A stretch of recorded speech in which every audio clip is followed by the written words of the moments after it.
అందరికీ బాధాకరమైనటువంటి విషయమే. ఒక రకంగా మన తెలంగాణ రాష్ట్ర సాధన కోసం ఆయన ఏ రకంగా కృషి చేసి ఆయన పాట ద్వారా తెలంగాణ ప్రజానికాన్ని ఉద్యమం బాట వైపు నడిపించినటువంటి గొప్ప కవి, అంతేకాకుండా అంత మంచి గాయకుడు, పార్టీలో కూడా క్రియాశీలకంగా మంచి పాత్ర పోషిస్తూ కవులు కాళ్ళకి గజ్జ కట్టడము పాట పాడడమే కాదు, వాళ్ళు కూడా అసెంబ్లీలో అధ్యక్ష అనే రోజు రావాలి, పార్లమెంట్లో కూడా వెళ్ళాలి అనేటువంటి ఒక నినాదాన్ని ఎత్తుకెళ్ళినటువంటి గొప్ప స్వరం అది. కాబట్టి అలాంటి వ్యక్తి అందరికీ దిక్సూచి అందరికీ యువకులకు మార్గదర్శి అయినటువంటి సాయి చంద్ గారు మరణం అనేది చాలా బాధాకరమైనటువంటి విషయం. ఆయన ఈ సంవత్సరం పాటు లేకపోవడం అనేది ఆ లోటైతే ఖచ్చితంగా కనబడుతుంది. ఎందుకంటే ఒక రకంగా ఆయన బీఆర్ఎస్ పార్టీలో కూడా క్రియాశీలకంగా పాత్ర పోషించారు. ఏ కార్యక్రమమైనా కూడా పార్టీది, ఆయన పాట లేనిది, ఆయన కాలు గజ్జ గట్టి ఆడంది కూడా ఏ సభ కూడా కొనసాగినట్టు మనం చూడలేదు. కాకపోతే ఈసారి ఆయన చనిపోవడము, మళ్ళీ మా మధ్యలో లేకపోవడము, అంతేకాకుండా ఎన్నికలు రావడము, మళ్ళీ ఎన్నికల్లో కూడా మా యొక్క సాయి చంద్ని చాలా మిస్ అయినారు. ఎందుకంటే ఈ బీఆర్ఎస్ పార్టీ ఈ ఎన్నికల్లో కూడా మేము చాలా సాయి చంద్ని మిస్ అయ్యాము. ఆయన స్వరం అనేది ఖచ్చితంగా ఒక ఊపిరి పోసేది, పార్టీకే ఒక ఊపిరి లాంటిది ఆయన స్వరం. కాబట్టి ఇలాంటి ఈ పరాజయాలు కూడా చూసుండే వాళ్ళం కాదు. ఎందుకంటే ఏ దానికోసం అయితే ఆయన నినాదం ఎత్తుకున్నాడో, పాట అనేది అసెంబ్లీకి పోవాలి, ఆయన కూడా ఆ దిశలో నడుస్తే ఆయన పాటకి గుర్తింపించి కేసీఆర్ గారు కూడా ఆయనని గిడంగుల సంస్థ కార్పొరేషన్ చైర్మన్గా చేశారు. ఆ తర్వాత కూడా ఒక్కొక్క మెట్టు ఎదుగుతూ ఆయన ఒక గొప్ప ఉన్నతమైన స్థాయికి ఎదుగుతాడు అనేటువంటి క్రమంలోనే ఈ రకమైనటువంటి బాధాకరమైనటువంటి విషయం, ఆయన మా మధ్యలో లేడనేటువంటి విషయం జీర్ణించుకోలేనటువంటిది. తన సతీమణి గారు అలాగే తన తండ్రి గారు ఖచ్చితంగా ఆ ఆశయాలని ముందుకు తీసుకెళ్లేటువంటి ఈ యొక్క కార్యక్రమం కొనియాడదగనీయము. ఎందుకంటే ఆయనని స్మరించుకొని రోజు లేదు. ఏ రోజు ఎక్కడ ఏ మీటింగ్ ఉన్నా కూడా, ఏ రోజు ఏమి ముఖ్య కార్యక్రమం జరిగినా కూడా ఖచ్చితంగా సాయి చంద్ గుర్తుకొస్తాడు. కాబట్టి ఈరోజు దాన్ని కొనసాగిస్తూ ఆయన ఆశయాన్ని బతికిస్తూ ఈ కార్యక్రమం ద్వారా మళ్ళీ ప్రజల్లోకి సాయి చంద్ యొక్క ఆశయాన్ని తీసుకెళ్లే విధంగా వారు చేసేటువంటి కార్యక్రమం. కాబట్టి ఖచ్చితంగా ఆయన లాంటి కవులు ఉంటారో ఉండరో తెలియదు, కానీ ఆయన యొక్క స్ఫూర్తితోనే ఆయన అడుగుజాడలో నడవడానికి తెలంగాణ సమాజం అలాగే యువకులు కూడా ముందుకెళ్తారని అనుకుంటున్నాను. అంటే ఆయనను కోల్పోయి దాదాపు ఏడాది అవుతుంది ఈ రోజుకి. ఇక్కడ బీఆర్ఎస్ పార్టీకి కానీ తెలంగాణ ప్రజానికానికి కానీ తీరని లోటుగా చూడొచ్చా, ఎట్లా చూడొచ్చు? ఖచ్చితంగా అది తెలంగాణ ప్రజానికి తీరని లోటే, బీఆర్ఎస్ పార్టీకి కూడా తీరని లోటే. ఎందుకంటే ఒకప్పుడు కొడంగల్లో కూడా ఆయన కాలు గజ్జగట్టి పాడితేనే రేవంత్ రెడ్డి కూడా ఘోర ఓటమి పాలైండు. ఎమ్మెల్యేగా రేవంత్ రెడ్డి కొడంగల్లో ఓడిపోయింది సాయి చంద్ కాలుకి గజ్జగట్టి ఆయన స్వరం ద్వారా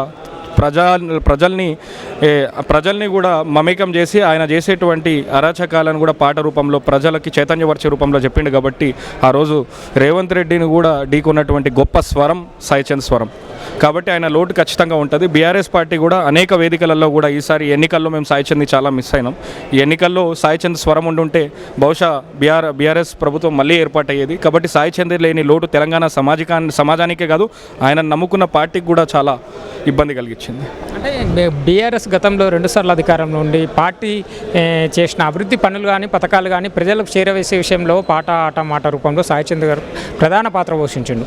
ఈసారి పార్టీ ఓటమిలో ఆయన పాత్ర కీలకంగా కనిపించింది అనుకోవచ్చా, తాను లేకపోవడం అనేది? ఖచ్చితంగా. ఎందుకంటే మేము ఎప్పుడు కూడా నీళ్లు నిధులు నియామకాలనే కాకుండా అనేక పథకాలకి ఈరోజు తెలంగాణ రాష్ట్రంలో 29వ రాష్ట్రంగా ఎదిగినటువంటి రాష్ట్రంలో కరెంటు సంక్షోభాలు ఉంటాయని చెప్పి, నీటి సంక్షోభాలు ఉంటాయని చెప్పి, ప్రభుత్వం రన్ చేసుకోలేరని చెప్పినటువంటి సమయంలో ఏ రకంగా ప్రభుత్వాన్ని రన్ చేయగలుగుతాం అనేటువంటిది ఈ 9 సంవత్సరాలు చేసి చూపించారు. కాబట్టి ఈ 29 రాష్ట్రాలకు కూడా, మిగతా 29 రాష్ట్రాలకు కూడా ఆదర్శంగా మహారాష్ట్రకి వెళ్ళినా కూడా బీఆర్ఎస్ని స్థాపించి దేశ రాజకీయాల్లో క్రియాశీలకంగా పోషిస్తామని చెప్పి అక్కడికి పోతే కూడా అనేక మంది సర్పంచులు, అనేక మంది పార్టీ మాజీ ఎమ్మెల్యేలు వాళ్ళందరూ కూడా వేరే పార్టీకి సంబంధించిన వాళ్ళు రాష్ట్రాల్లో చేరి గుజరాత్ కానీ, కర్ణాటక కానీ, మహారాష్ట్ర కానీ ఇలాంటి వాటిల్లో కూడా తెలంగాణను స్ఫూర్తిగా తీసుకున్నారు.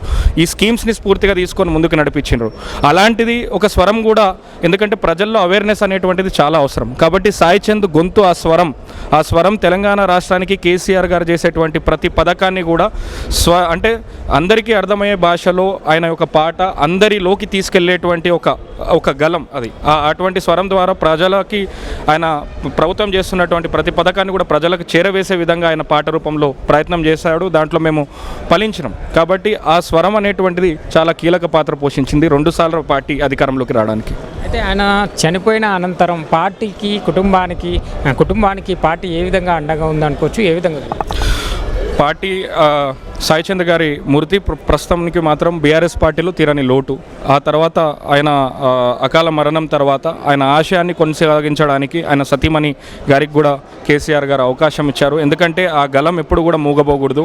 ఆయన ఆశయ సాధన కోసం ఖచ్చితంగా నడుము బిగించాల్సినటువంటి అవసరం బీఆర్ఎస్ పార్టీకి ఎంతో చేసిండు సాయి చంద్. కాబట్టి ఖచ్చితంగా ఆ కుటుంబాన్ని ఆదుకోవడమే కాకుండా అన్ని రకాలుగా పార్టీ ఆయన ఆశయ సాధన కోసం పార్టీ పనిచేసినప్పుడే ఆయనకు సరైన నివ్వాలి. కాబట్టి ఆ ఆశయ సాధన దిశగానే బీఆర్ఎస్ పార్టీ వారి సతీమణికి కూడా కార్పొరేషన్ చైర్మన్గా అనౌన్స్ చేయడమే కాకుండా ఆశయ సాధన కోసం కూడా అన్ని రకాలుగా కృషి చేస్తుంది పార్టీ.